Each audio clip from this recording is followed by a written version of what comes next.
Hi, this is Mark Grossarth from Heritage Family Credit Union. Heritage Family Credit Union is a proud sponsor of the 2020 Bennington Chamber of Commerce Lunch and Learn series. I hope you find these seminars insightful and educational. Good afternoon, everybody.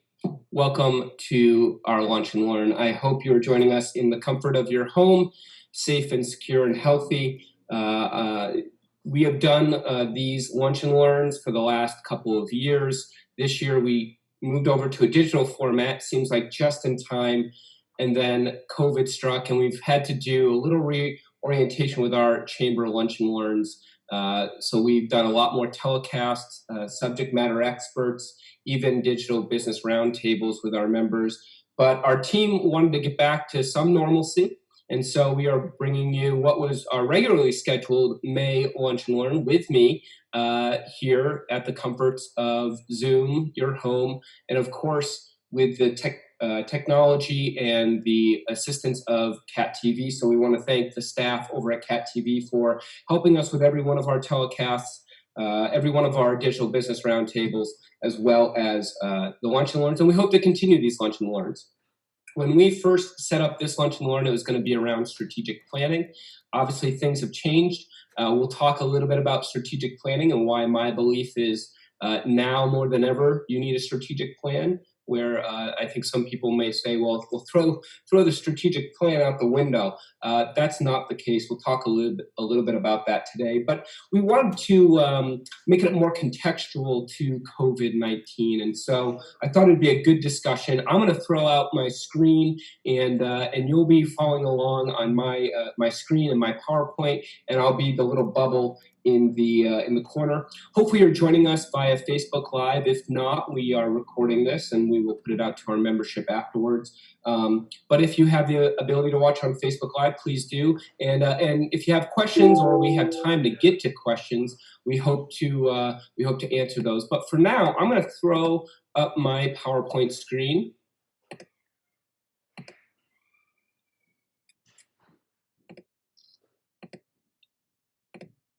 You should all start to see that now. I'm going to go right into the head slide here. Again, I want to thank Cat TV for helping us broadcast, and Heritage Family Credit Union, our local credit union here in Southern Vermont. They've been the sponsor of our Lunch and Learns for the last 2 years, and programming like this wouldn't be possible without partners like that. The last kind of housekeeping item I will talk, and then we'll dive into the talk, is this may not answer all your questions. This will probably not answer all of your questions. Hopefully you come to this Lunch and Learn with an open mind and open spirit. And if I can help you afterwards, I'm more than happy to follow up with you. But what I would encourage you as we go through this about an hour Lunch and Learn is take what you like. Try and find a nugget or two out of this that you say, that's good to remember, that's good to apply tomorrow. You may not like all of it, so leave the rest of it. And I'm very happy to have you leave whatever portion you need to leave, but take what's valuable to you. So let's start. I thought this was kind of interesting. I was doing some research in preparation for the Lunch and Learn, and I just thought, really a way to kick off this Lunch and Learn was around our thoughts, especially in the midst of COVID. And I'll throw out there this idea that a person on average has about 12,000 to 60,000 thoughts per day. Sounds like a lot, and then you start to think about all the thoughts you have, and you go, yeah, that probably makes sense, 12,000 to 60,000. We may even say now with COVID and so much stress and pressure being put on us, both as business owners and as family members and as people all in a society, we probably have a lot more thoughts than we even thought we could have. But what's interesting about this number, and I want you to think about this for a second, of those, what percentage do you think are negative thoughts in your head? Likewise, what percentage are repetitive thoughts?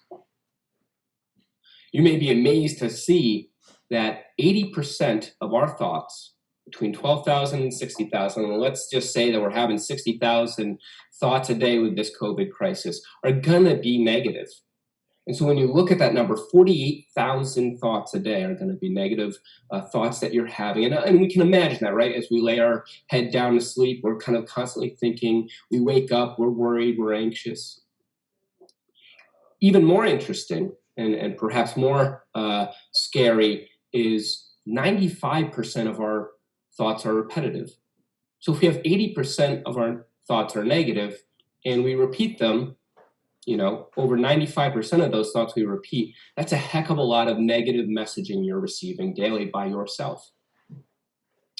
So my goal and my hope today is to provide you with a couple science, tried and true, long decades of research on ways that we may be able to shift the way we think, to shift our mindset, even as business owners, to shift our mindset into what does the future look like, even as people, what to shift our mindset. And knowledge is power. And so my hope is with this PowerPoint and this presentation is that you learn a little bit more about yourself. And from there, you can take a pause throughout your day to say, now, wait a minute, I learned this. I thought, Matt told me about this. Let me re-look at it. Let me put a different lens on this. And if I do nothing more than provide you a couple of different lenses to look through so that you can battle these 80% of negative thoughts, then goal accomplished, and I'd be happy about that. For many, you know me as the executive director of the Southwestern Vermont Chamber of Commerce. Perhaps what you don't know and why I'm doing this specific talk is that I have over a decade's worth of experience in leadership training, speaking and consulting. Started out in my family's leadership development firm over in North Bennington, New Directions, where we did a lot of work with major brands, including Delta Faucet, Keurig, Coca-Cola, the Navy. And that's really where I think I cut my teeth on a lot of this stuff and did a lot of the research. As we were closing down the family firm and I was coming over to the chamber in 2016, I launched my own business because to me, this really is a passion project. I love talking to people about systems and processes and thoughts and mental models that make leadership easier. And so I launched Harrington Brands, and I still continue to travel throughout the country many times a year on my vacation days to talk with and to work with both companies and associations on how to bring people, culture, and leadership together. And that really is the premise of my passion project, which is right around culture, leadership, and people. I've done a lot of work throughout the country with Mass Mutual, State University of New York, right across the border from us, Western Carolina University, National Ski Area Association, New Hampshire Automobile Dealership, all great partners, all hoping to return back to teaching some of them on the road as the restrictions are lifted. But just wanted to give you a little bit of a background that not only as an executive director, but also as an author and also as a person that is constantly in pursuit of great leadership. And so with that, let's start today's discussion. So in today's discussion, we're going to talk a little bit about why you feel and why we feel the way we do right now. I want to provide you a quick tool to remotivate yourself. There's plenty of tools out there.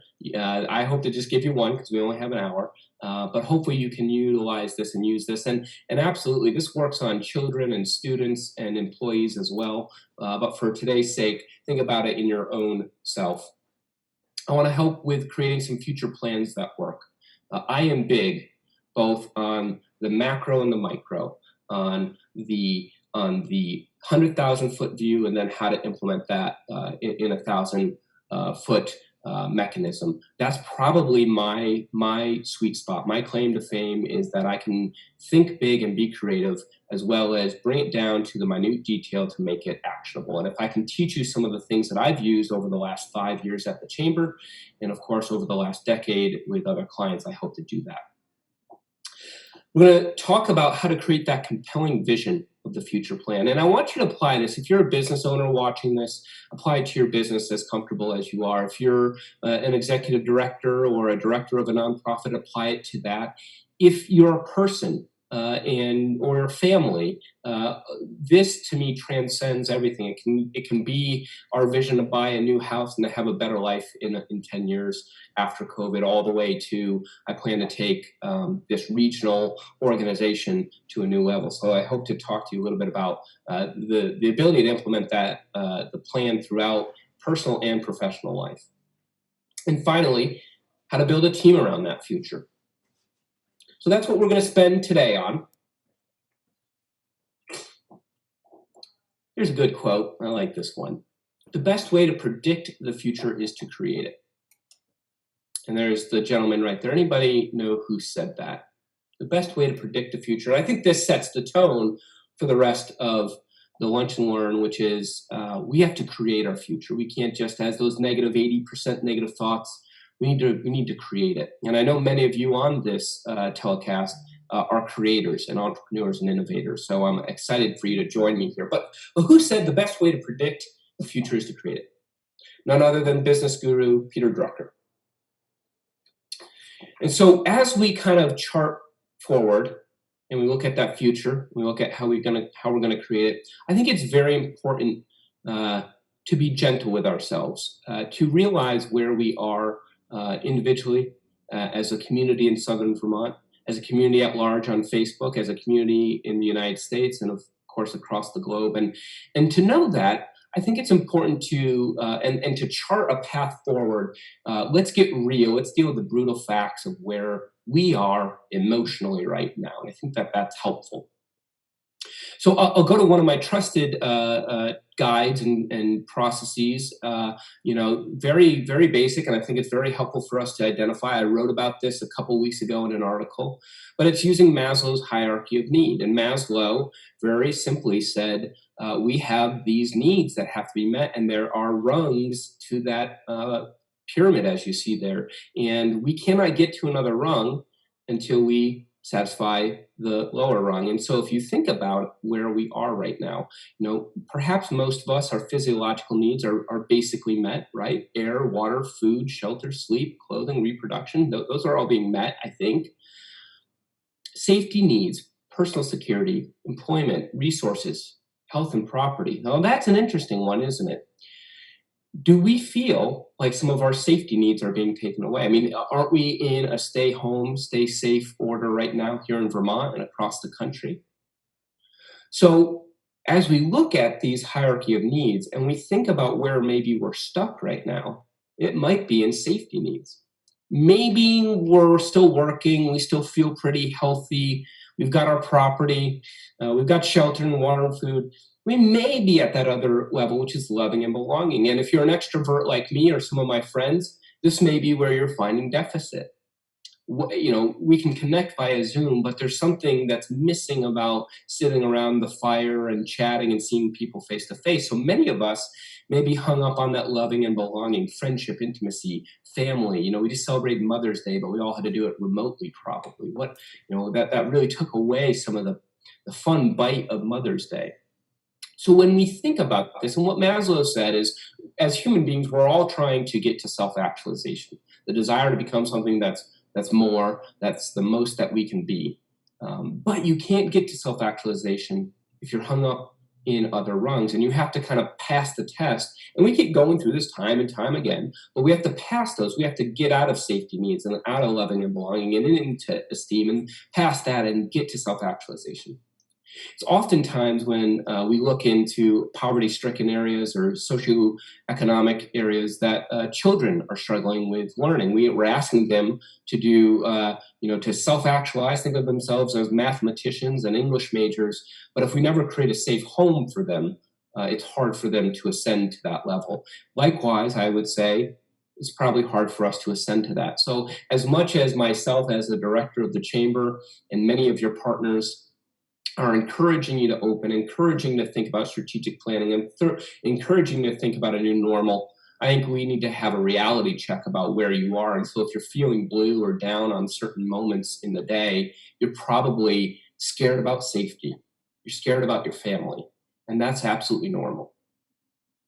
The other model I want to use, I I like to talk about the grieving cycle and loss cycle, and this is a modification of it. I came across this a couple of years ago, and then I was reminded about it on one of our digital business roundtables. So I want to go back to that, and I think it's a good example of where businesses are.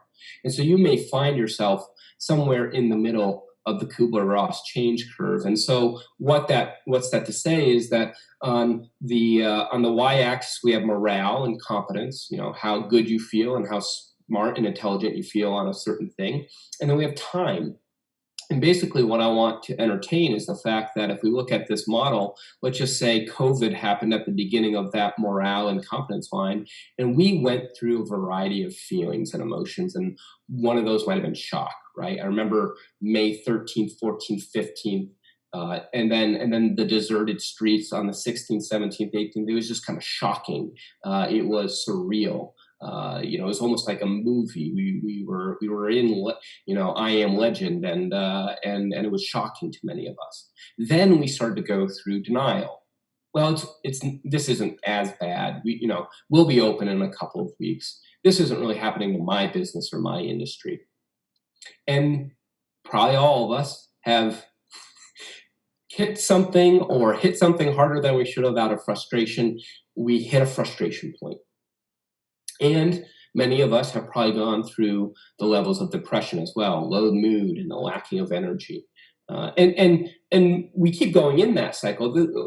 Part of this, the first half of this model, is really the grieving cycle. I would even add in there, we negotiate. We're negotiating with, should we wear a mask? Do we have to wear a mask? Do we have to follow the governor's order? How much do we have to follow it? No, he's going to open it on May 15th. Wait a minute, it looks like June 1. All those are negotiating factors, when really we have no control over a lot of this. And that is the frustrating part. It's the frustrating part with loss and grief. It's the frustrating part of change. We can't control it. The thing I do want to point out, and then as we slope down into the depression part, we see the upswing there in experimentation, which I've seen a lot of our businesses start to do. Decision making, be able to make decisions and chart a path forward, and contactless entry, and how we're going to deal with our staff and employees and possibly our customers. And then we start to integrate all that. We start to open our businesses and really have to integrate some of the new VOSHA laws and things like that. I think the very important thing and part of the theme throughout this Lunch and Learn, right down there at depression, right at the beginning of that upswing, or right at the pinnacle, we often call it, we've hit rock bottom. We've heard that often, right, on drug use or any other type of abuse, or closing our business and being scared and frightened. I think right at that moment, we have a choice to make. We have a choice to make to remain in denial, negotiating, frustration, even depression, or we have a choice to recreate our future, like Peter Drucker said. And so it's there that we want to focus much of today's time on, and really making a choice on how we're going to adapt to the new normal. Make sense? So that's where I think we are in terms of emotion. There are multiple ways to motivate yourself. I think, we've hosted a couple of mental health experts that have given some great tips and tools. I would encourage you to read about it if you feel like you're in that depressed state. And remember, depression is a spectrum. You don't have to be all the way to institutionalized. Depression is, you can be a variety of levels in depression. Even just the closing of your hard work business for 20 years is extremely depressing, and it's okay to be there. But here's a tool I want to provide for you. Again, just one tool, and if it works for you, it works for you. If not, leave it. This is a tool we created in our book, Survival of the Hive, which is coming up on its anniversary. We wrote it in 2013, and it examined the inner workings of a beehive, as we believe that it was one of the most successful run organizations and organisms in the entire world. And so through biomimicry, which is really taking the nature and animalistic things and then applying it to people and businesses, we wrote Survival of the Hive to study how a hive runs an organization effectively and efficiently and maybe we could apply some of those rules to our businesses and organizations as humans. All that being said, we created the CAMP model of motivation. This CAMP model is based off of 60 years or more of motivational theory, really with a key on Herzberg's theory of motivation. So if anybody's a motivational expert, that is what we're looking at. And so when we look at the motivational tool, CAMP, first we start with C. We try and make this very easy for you. And the first thing we want to look at is competency. So it's very important, and I want you to do a self-analysis on yourself. Very important competency is how smart you are. How smart you are at your job, how smart you are as a person, intelligent, you feel confident, you feel intelligent about a certain situation. How intelligent, competent, smart do you feel right now, especially with COVID, especially with new news coming out all the time? I would argue, and this is me, I can pick on myself, I don't feel very competent all the time. New news comes out all the time, and it's very hard for us to take in all that information, let alone as a chamber, I have to kind of educate 400 business members too. So competence is very key to motivation. You're motivated at your work, at your family, at your personal life when you feel smart about it. The next one's autonomy, and that's all around decision making. You know, what decisions can you make? What decisions can't you make? As an individual, as an adult, the more autonomy you have, the more motivated and confident you are. Again, I'll go back to the COVID model. How many decisions have you been able to make? Perhaps the better question is, how many decisions have you not been able to make? When to open, when to close, how to treat staff, how to treat customers. Autonomy has been really taken away from many of you as business owners and leaders. Meaningfulness is the next one. What is the meaning of your job? What is the meaning of your profession? What is the meaning of your purpose? And equally, for many of you as business owners, what's the meaning of your business? You know, do you put good vibes out there into the world and you want to feel like I have meaning owning and being an entrepreneur? And additionally, my small business has meaning in the world. I feed people, I give people products and supplies, I build a community with my business. So it's very important to have meaning in what we do. And finally, progress. We have to feel like we're moving forward. So we have to feel like we're advancing, we're innovating, we're putting out new products, new services. We can't just stay the way it always is. It has to move forward for many of us. And so for you, I want you to be thinking CAMP, competency, autonomy, meaningfulness, and progress. Where do you think you're in deficit? Where do you think you're doing okay? And I should remind everybody, everyone is motivated.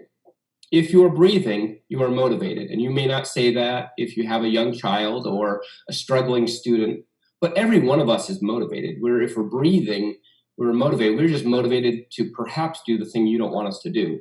So you're motivated to sit on the couch. You're motivated to binge on Netflix. You're motivated to eat the potato chips. You're motivated to build a business. You're motivated to teach other people. We're all motivated. The key here is to find those motivating factors that help you with your business, to help you have a good self-esteem, or if you're a leader and you're an owner of a business, how to help that staff learn this and be motivated. So when we look at this, and here's where I think would be helpful if you take the next couple of days to focus in on how you might find ways to help the CAMP model in your own motivation. How do you make yourself feel smarter or more competent? How do you provide yourself with more autonomy, more meaningfulness, and more progress? So for CAMP, get educated. And I think that's across the board. It's not just getting educated about COVID, about VOSHA. You know, I've been, and we'll talk a little bit about it later, I've been buying a lot of books from Phil and Linda over at the bookstore just to keep up my education, just to keep up the idea that, you know, worst case scenario, I'm in the house, but I'm still reading and I'm still learning things.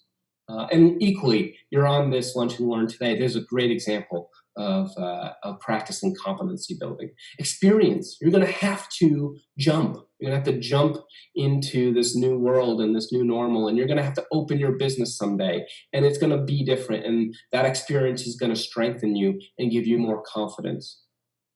Perhaps it's reaching out to another business member or a mentor. And that's that mentorship and social learning part. The digital business roundtables were a great example of social learning. I didn't come with a plan, with a lesson plan, and neither did our facilitator. It was more of the idea that we had to pull a bunch of businesses together so they could learn from one another. That was crucial. Don't think that I didn't apply the camp model to how are we motivating our chamber members today. Autonomy. It's about giving yourself decisions to make, an authority, to surrender the things that we cannot control and to know the things that we can control. And like it says, the wisdom to know the difference. I think it's great to create a to-do list every day. To-do list on Saturdays, to-do list on Sundays, and even as perhaps your dining room becomes your workplace, to-do lists throughout the week. It's good to check things off. It's good to have the authority to check things off. The decisions. I'd also, still encourage you to think about the decision to go for a walk every day, the decision to do some sort of fitness every day, the decision to have lunch with a loved one. Those are all decisions that are going to incrementally build up your motivation again and again. Meaningfulness. And this is where we'll spend most of today, which is around revisiting your mission and vision. The impact your small business, your nonprofit, your large business, you have on the world, and then the social responsibility. Part of I think what's working for Vermont specifically is people are rallying around the idea that Vermont is beating the curve, and that's impactful, and that's it's a claim to fame for us in Vermont, as we've always kind of felt good about social responsibility and leading the way. Well, we're leading the way in the aftermath of COVID. That's meaning. And as we visit your businesses today, you're going to have to find meaning again and purpose again in that business, and it may have to be tweaked a little bit. So we'll spend some time on that today. And finally, progress. Plan. Creating checkpoints, rewards, and praise. We're going to spend some time today on planning. I think it's crucial, and I've talked to my board and other members about this and other leaders. We have some soft checkpoints that we're following. We're following the May 15th one. We're following, now that's been moved, which is fine. Checkpoints move. The June 1st one, the June 15th one.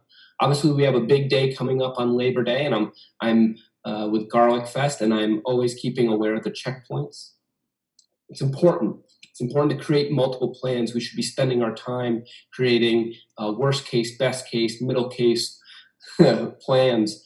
And then finally, and this is a reminder, I think my mom always says to me, is to be gentle with yourself. And so I think it's very important to provide praise and rewards. And I'll be honest with you, as much as that I'm, working out in my home gym and things like that, I try to go less on a diet, to reward myself with a chocolate every night.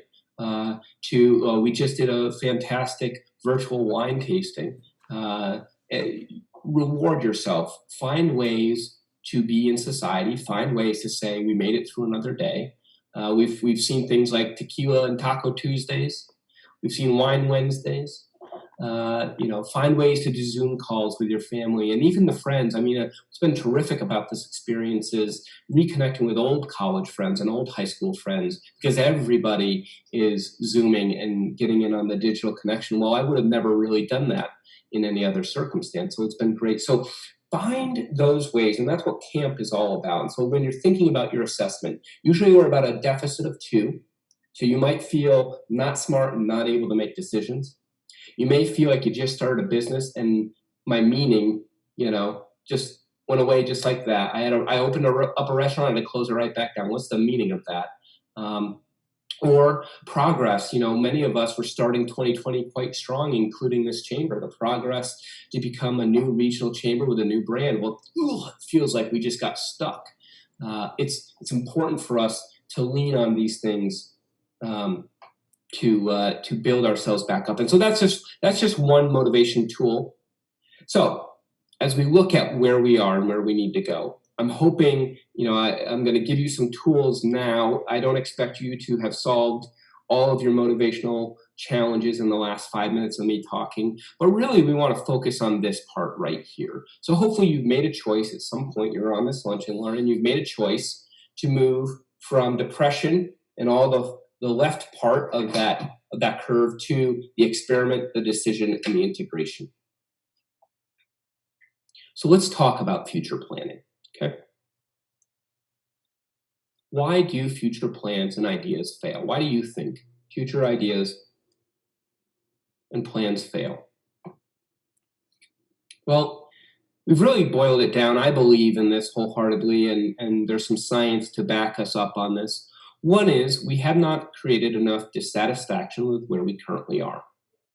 Now, COVID did a terrific job blowing that up, and all of us are dissatisfied, or at least COVID is going to be the catalyst to move us into a new generation, a new evolution of small businesses, nonprofits, and the like. But by and large, when we're trying to just create a future plan, we hit 2019, no sign of COVID, and we try to plan ahead. Oftentimes, we have not created enough of the rub, enough of the friction with where we currently are. Number two, we lack a clear and compelling vision. We don't know how to articulate, we don't know how to communicate what our vision is, especially to our people and to our customers or our members. And so we find that many ideas fail because people just didn't get it. As opposed to, and if you remember, JFK, who said, I have a vision. I have a vision to put a man on the moon by the end of this decade. And we did it. So it's important to create those visions. We're going to talk a little bit about that. And of course, to make them smart. And we'll talk a little bit about how to make a smart vision and smart goals. Finally, we lack the people around us to support it. And that can both be internally, the ambassadors and the champions of that vision that you have. It's almost like your own business. It's an incubator. The plan is an incubator, and you need people that are just totally in support of it. But also when we unveil that vision, when we unveil that plan, we need people around to support it. And that's as simple as customers to buy the product we thought was going to be great, or the store or the brand we thought was going to be great, all the way to just even our staff people. We have to be able to take that vision and bring it down to their level. Take a guess. How many plans and ideas do you think fail? A whopping 70%. So whether it's your basic, we're moving from this model to that model in manufacturing, or we're doing a whole new brand or starting a whole new store, to where we are today with COVID, when we're making plans and ideas, and even this chamber and other chambers, when we launch a new brand and a new marketing and a new this and a new that, the potential is that 70% of that is going to fail. And that's, John Cotter pointed that out in Leading with Change, and there's been a lot of science behind that. And so it may leave you asking, well, gosh, Matt, why would I plan then? Why even do something new if 70% fail? Again, I'll go back to choice. There's 30% that do it well and do it quite great and terrific. And I hope if you're on this telecast and you're on this Lunch and Learn, you're that 30%. And so I want to give you some tools today to help you think about how we might be able to get some of those future plans. And I think COVID has kind of pushed us into a corner. We have to innovate. We have to change. And so in a way, there's no real choice to have a plan or not a plan. There just is to plan for the future. And with that in mind, I think it revolves around these three things. I think it revolves around change. I think it revolves around vision. And I think it revolves around people. Mainly, how do we deal with change, and how do we get other people to deal with the change we're bringing? And that may be change to our pizza, change to the way we do takeout orders, change to the way you purchase online, change to the way that this nonprofit is run. And with vision, we have to create that clear vision of where we're going. We're all going somewhere. The world just isn't going to implode and stop. We are all going somewhere. And so the strong of us will have to create that vision. And what does that look like for you and your business? And finally, the people. What are the people that we're going to have that rally around us? So here's a formula I like to use often. Some of you may have seen me do this for you, and so I'll run through it a little bit. This was created in the 50s and 60s over a lot of research, and then revised again in the 80s and the early 2000s. It's called the change formula for success, or the formula for change success. And pretty much what it is D times V times F overcomes R, or is greater than R. And you didn't know you were going to do a little bit of math today, or formulas. But I swear by this formula, and every person I talk to and every company and organization I work with, I try to put this in somewhere. It just is so simple. And I think when you see it, you go, oh, that's why it's been hard. Or that's why it's been easy. We did it kind of accidentally by correct. But pretty much what Gleischer and his team said was, if you put dissatisfaction with status quo, or that D, times vision, times first steps, in that order, you will have a greater likelihood to have your plan or your change or your idea be successful, because it overcomes the R, or resistance. And so let's take a minute to delve into that.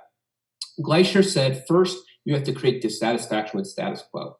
You have to create a compelling case for change. Why can't we stay here anymore? Why can't we do this the old way? And we think of many of our businesses in southern Vermont, and even Vermont, we tend to be a legacy business. We tend to do things the old way. And this is going to really test us to create that dissatisfaction in our staff and our customers, and in even our own mental models, to now accept credit cards, do online purchasing, do Wrapped, create PPE in our own workplace. So Gleischer says you got to create dissatisfaction with status quo. You got to create that case for change. Additionally, you have to create a compelling vision, a vision that defines purpose, picture, plan, and part. Here's why we're doing it. Here's how we're going to do it. Here's what we're going to do. And here's the part I need you to play in it. And that was crucial in Gleischer's research. And that's the people piece. We'll get to that. And then finally, the first steps. What are the key strategic initiatives? And don't let that word scare you. It's just, what are the things, what are your to-do lists to start your business or to reform your business that bring about the change? And that overcomes the resistance. The resistance are the people that say, this is the way we've always done it before, that won't work, I don't like your product, I never have liked your brand, and now I definitely don't like it even more. There is always resistance, and we've all run into it. I'm sure we have, especially as entrepreneurs and visionaries and leaders. And so it's important for us to recognize that resistance is real. We do run into it. There's nothing you're going to do about it. But Gleischer says if you put D times V times F in that order, that'll overcome resistance a higher percentage of the time. I want to take a moment and pause on a case for change. Oh, sorry. First things first. And with that in mind, first steps. Oftentimes, where do you think we go wrong in this formula? So just think that, by and large, we kind of bumble along this formula, even if you didn't know this formula existed. Where do you think we screw up? And my arrow's pointing right to the part that is where we often screw up. It's first steps. Oftentimes, we launch a committee, we launch the brand, we put it out on Instagram, we put it out on Facebook, we take an ad out in the paper, we talk to people about it, we launch it. The resistance has been waiting for you to do that, and they say, oh, no, you can't do it that way. You know, it's not what it used to be. Everybody loves the way it used to be. You're changing on us. You're putting out a new idea. And because you haven't done the D or the V yet, you've only just launched your first steps, you often fall, right? And we see that tit for tat on Facebook often. And we don't have the words, we don't have the background behind us to say, no, this is why we're doing it. This is why we're doing, these are the 5 points. And so what Gleischer said was, if you build that case for change, that dissatisfaction with status quo, if you build the compelling vision and you have those first steps, you've got the plan with you, you've got the purpose and the picture and the part. When that resistance comes at you and says, you're not going to be able to do this, you go, I have a mountain of data. I've done my market research. I've done surveying. I've tested it. I've done focus groups. We've tested the fudge. The fudge tastes great. We've checked out the new arrangement of flowers. We've done a sample test. They won't be able to stand to that. But oftentimes we start with first steps and we don't have a background. And that's why the resistance topples over us. Make sense? I want to spend a little bit of time on that first part, case for change. I just think this is going to be helpful for many of our businesses on right now. And all case for change is your future business manifesto. So think of it. Think of it as, hey, after I get off of this lunch and learn, I'm going to start to write the new business plan for Enter Your Business. And here are some key questions I want you to think about. What is the background for the change? What has led up to this need for change? And part of that may be COVID. What challenges or problems are we facing in the current situation that will cripple us if we don't begin addressing them today? And we know some of those. What is the impact of these challenges? What will happen if we stay the same? Why should we act now? What are we going to have to let go of and why? And for many of us in Vermont, it may be a lot. What will change? What will the change require? What will it cost us to change? And what will it cost us if we don't change? How will we know when we have succeeded? What I would encourage all of you, and I'm happy to send this slide over to you afterwards if you just email me, I would put this on a flip chart and put it out in front of your staff if you have staff, or just sit with it and begin to have your staff write down, maybe put Post-its and a Sharpie next to it. Answer some of these questions for me. Why do you think we need to change? What are the challenges and problems we currently are facing?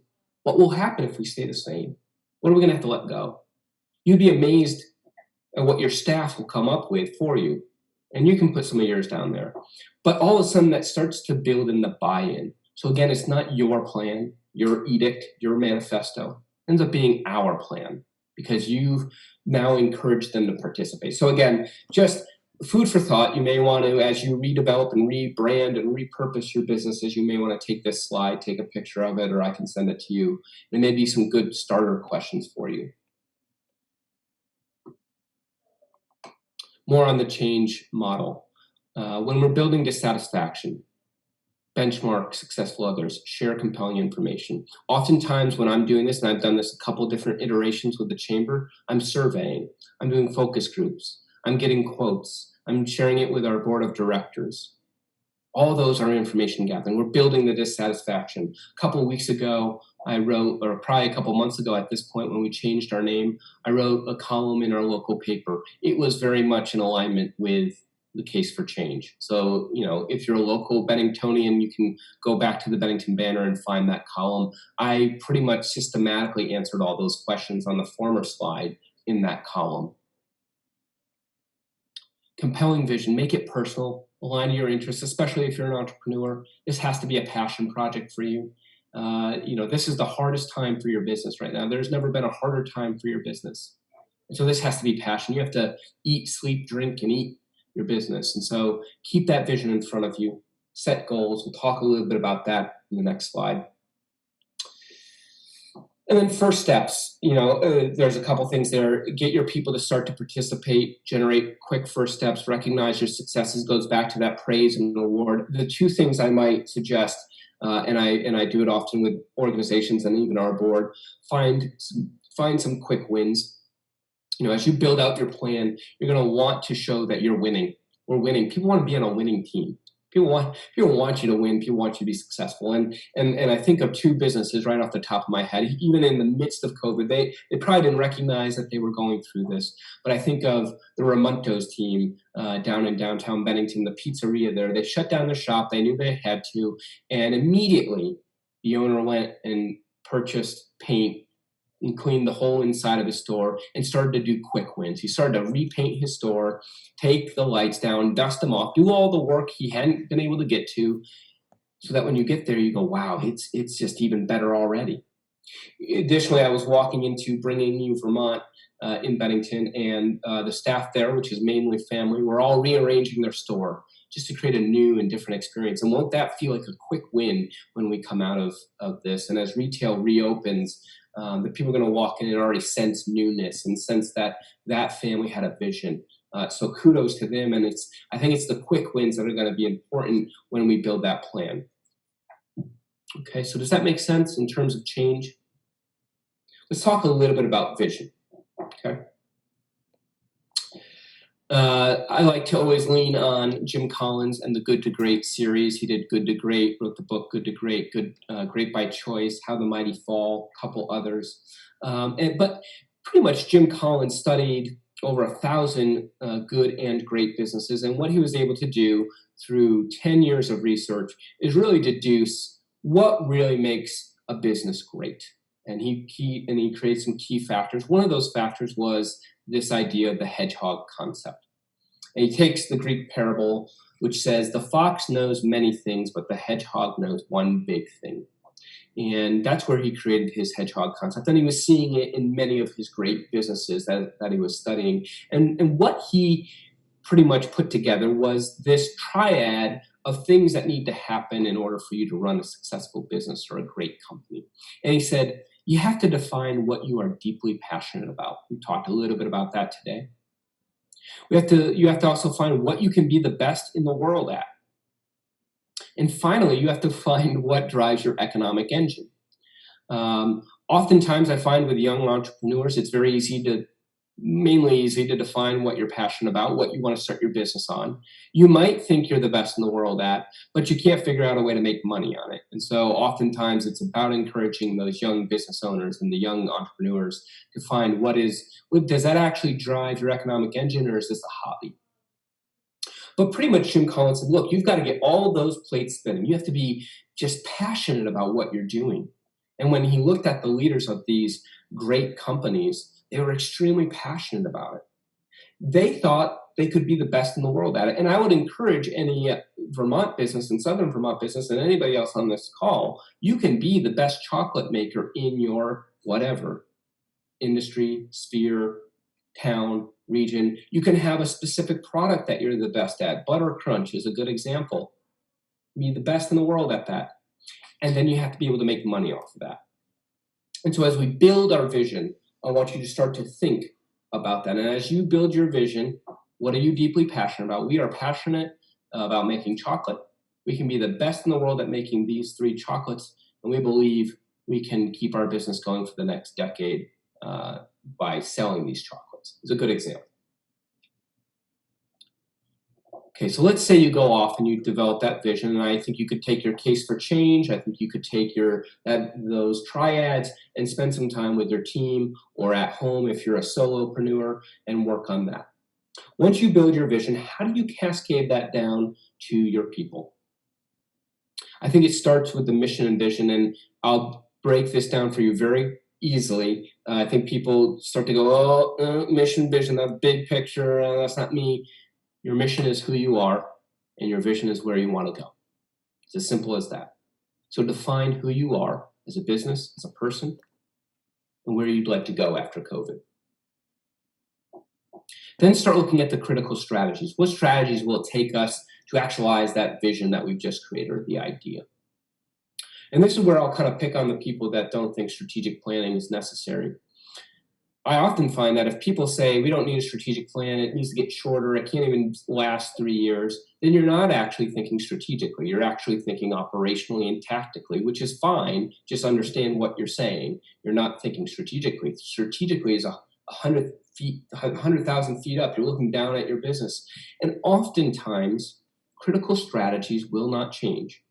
I might suggest to you that your critical strategies in any business are going to be staff, marketing, finance, customers, product, innovation, maybe operations or some sort of internal mechanism. So think about that.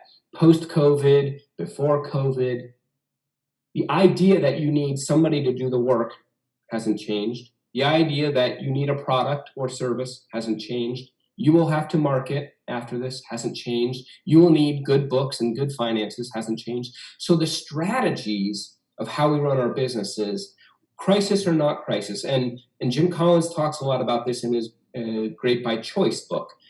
they won't change. They are your 20-mile march. And so I would encourage you. Now, staffing may have changed. You may have a different version of staffing now than you did pre-COVID, but staffing in its own sense has not changed. And so I would encourage you to rethink about strategic planning and rethink about whatever you want to call it. It's really just about getting your ducks in a row as you march forward. Next, in kind of that cascading of the vision, are SMART goals. And remember that SMART goals are specific, measurable, attainable, results-oriented, and time-bound. Okay. And then finally, the key initiatives, the first steps, if we're thinking about the change formula we just learned, D times V times F. The F is the key initiatives. What are the first steps, the things that need to be done in order to actualize our vision? Now, that may all look good and great, and how do I put that into a report, Matt, or where do I write that, or how do I organize all of this is often what I hear. And I love to use what I call one-page strategy. We've been using this for the last 30 years in my family's business. But anywhere I go, I try to implement this with clients and organizations as well as the chamber. And the one-page strategy is just that. It puts all those things on one page. Try and create very simple things here. And so I want to share with you for a minute the former Bennington Chamber one. And you can take it, steal it, modify it however you want. But let me just run you through this. And this answers everything that was on this previous page. And so when we built this, and we built this with 24 board directors, so it can be done, the mission of the chamber was to lead and advocate on behalf of its members to maintain and improve a healthy business climate and rewarding quality of life for the region. Our vision was to become a regional recognized chamber for membership growth and assistance, operational and leadership excellence, and to be a catalyst for Southern Vermont economic development. Our strategies, or those core functions we just talked about, we believe that in order to get to our vision and to actualize our mission, we needed organizational commitment, especially as nonprofits and chambers were falling by the wayside. We need the commitment by our people. We needed operational excellence internally. We needed to reorient some of our processes. Obviously, we need member service. We need to serve our members, and we need the membership growth. We thought branding and communication were going to be huge, especially as in Vermont, the chambers in Vermont act as the travel and tourism bureaus in the region. We need financial growth. And finally, we put innovation. And of those SMART goals, we said under the organizational commitment, we needed to enhance a pathway to leadership. We needed, between young professionals and volunteers all the way up to the president of the board, we need to create a pathway for that for people. For operational excellence, we need to achieve that via the office, communication, tech, customer service, and management by 2020. Membership service and growth, we thought we needed to increase new membership growth annually by 25%, or at that time was 92 members. See how specific that's getting? Holds my feet to the fire a little bit. And existing member retention rate of 92%, which is a national industry excellence average. And you can go down the line here, and I'm not going to go all the way into the key initiatives, but you can see where that starts to come together. So if I can encourage you anything, give yourself the retreat. As you're stuck home and as you're starting to think about reopening your business, give yourself that time to start to think about vision, start to think about a case for change with your staff. As you develop this, start to put it into maybe this format. Again, you'll get my email at the end. Email me. I'm happy to provide a blank template for this and some of the other slides as well. Why does it work? I'm having some trouble here moving forward, but why does the OPS work? It creates a snapshot of your idea on one page. Pretty straightforward. It's clear and focused. There wasn't a whole lot of whimsical, vanilla language in there. It just was getting to work. Here's what we need to do. It cascades the plan down to everybody. And I'll tell you that oftentimes when my board has finished their one-page strategy, we go into retreat every year, and either we're building a new one or we are revising the old one. I then sit with the staff at the chamber and I walk them through it. And I want to know what their part is. So see how that starts to loop back around to what we originally talked about with the change formula. What is your part in all of this? And then they take that, they print it out, and they stick the one-page strategy right in front of their monitor or right in front of their desk so that they're seeing the big picture. I understand you're working on this minute detail today, The big picture is always in front of you. And so that helps cascade the plan down to everybody. And then, like I said, it shows everyone's part in that, even the key tasks at the bottom. And as I said also in the SMART goals, it creates accountability and responsibility. And obviously, those are done with a great relationship with either your board or your staff. There's no berating or there's no discipline around that. It's just saying, oh, we missed the mark on that. How do we reconfigure this? Okay, makes sense to everybody? All right, and the last piece, and we'll start to wrap up at this point. People. This is a pretty quick slide. This is what I call the bell curve of acceptance. And I think that when you learn this bell curve in your family, in your personal life, in your community, in your business, in your organization, it will help you understand people. It is a very simple and basic way to understand people. And that is to say, when you produce a new idea, a new product, a new organization, a new business, anything new, and you're getting people over to your side to believe in that vision, there are three types of people. There are your champions, your bystanders, and what I call the toxic few, or we've heard them called the resistors. Your champions love change. They love you. They're the first people you call up when you've got a new idea and you say, what do you think about? And they just, it's never critical. It's always, oh, what if you also did this? What if, they use a lot of and statements. What if this and that? Those are your change champions. You call them up. They're probably your mothers. Then on the other side, you've got those toxic few. They're never going to like your business. They're never going to like the brand, the product, who you are as a person, who you are as an organization, as a nonprofit. For some reason, they're stuck in their way. You're the new guy or new gal that walked in and changing everything and stopped the change. They're your toxic few. And then the bystanders. The bystanders are just on the fence. Sometimes we look at bystanders and we think they're against the idea, when really, in reality, they're just trying to get all the information. They're hearing from both the toxic few and the champions at the same time, trying to make their decision on which way they're going to fall. Interestingly, toxic few make up about 15%. So 15% of your staff, 15% of your community, 15% of whatever. Champions also make up about 15%. They're just your optimists, your ones that you want to always call up. And in your own circle, think of your own friends and your colleagues and the people you have to work with and deal with. Does that seem about right? And your bystanders make up a majority of who you interact with on any new idea. Not all the time. Just if you were to come to them and you said, hey, I got an idea. Here's what they're the bystander. They're on the fence here. What we often do, and I've seen this in our town, in Vermont, in organizations, in the chamber, we often want, as champions, as the people that are doing the change, this is you, and then you've got your champions, your 15% over here. We spend a lot of time trying to convince who? We spend a lot of time trying to convince the toxic few, the 15% that ain't ever going to change. They don't like change. They don't like you. They don't like your brand. We've talked about that. They are never going to change, and yet we spend a majority of our time trying to change their minds. It's never going to happen. So, done. Whose mind do you think we can change? The big bell curve, the 70%, the ones on the fence, the ones that need more information. They just need to think about it for a little bit. They need to think about the change and the new business model and the VOSHA stuff and the COVID stuff and the online order. They just need time.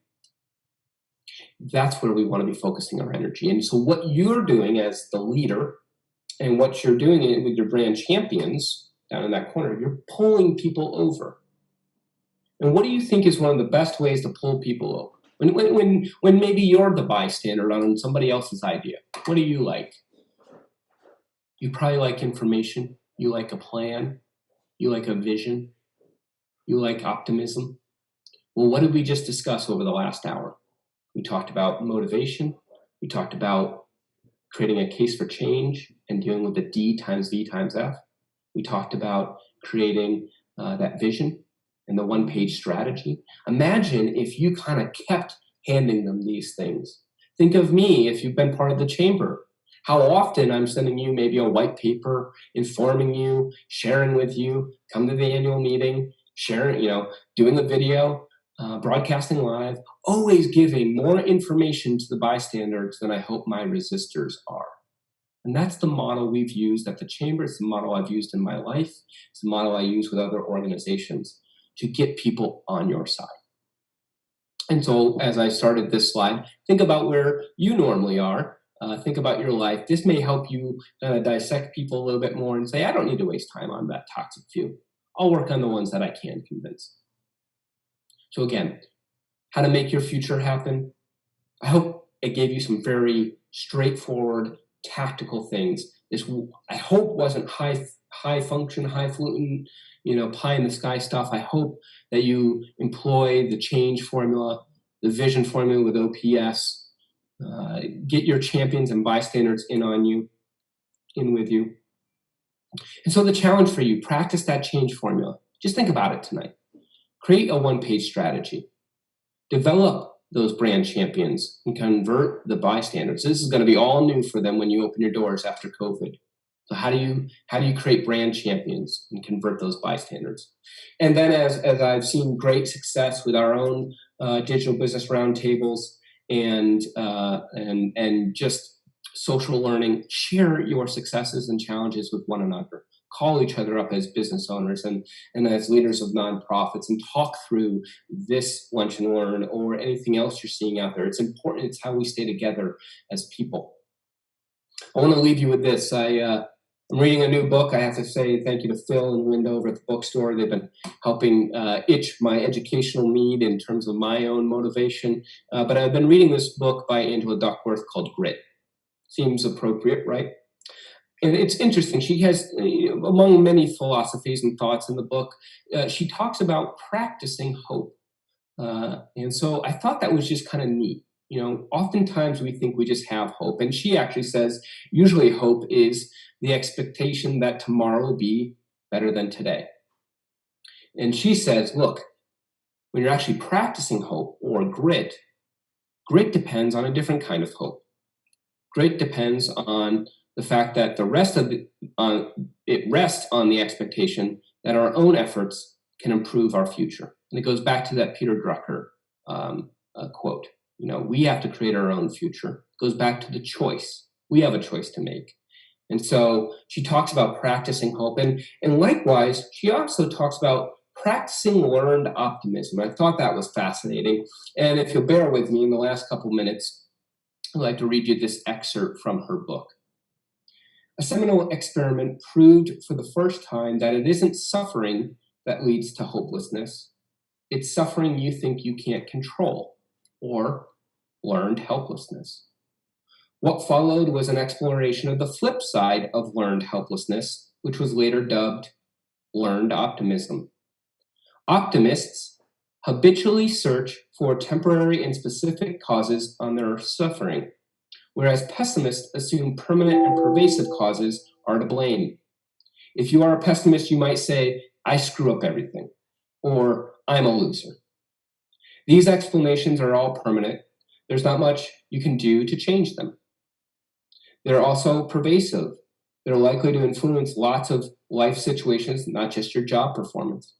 Permanent and pervasive explanations for adversity turn minor complications into major catastrophes. I've been guilty of this. Maybe some of you can think of times that you've just taken the minor complication and turned it into something bigger. They make it seem logical to give up. If, on the other hand, you are an optimist, you might say, I mismanaged my time, or I didn't work efficiently because of distractions. These explanations are all temporary and specific. Their, quote, fixability motivate you to start clearing them away as problems. So I just thought that was great and a great way to end this lunch and learn. Optimists habitually search for temporary and specific causes to their suffering, whereas pessimists assume permanent and pervasive causes to blame. I hope, if anything, as we end this lunch and learn, understand you have a choice. You have a choice every day. Every day you wake up, you have a choice to be an optimist and a pessimist, or a pessimist. You have the choice to start to think of a path forward, a future forward, a plan forward, and hopefully this Lunch and Learn has given you some tools to do that. So with that, I want to thank everybody for tuning in to this Lunch and Learn. We'll be back again with another Lunch and Learn. I'm not sure exactly what's on our schedule, but if you need to get in touch with me, here's my contact information. Matt@swvtchamber.com, or if you want to reach out to my other business, Matt@harringtonbrands.com. And I want to thank everybody for joining me today. And I hope you have a great week forward. Start to do some of that planning. Think about some of the things. And as I said, everything may not work for you, but take some of the few things that do work, that made sense, that kind of got you thinking, and apply them. And I look forward to seeing how you do with all of them. Thank you and have a great day.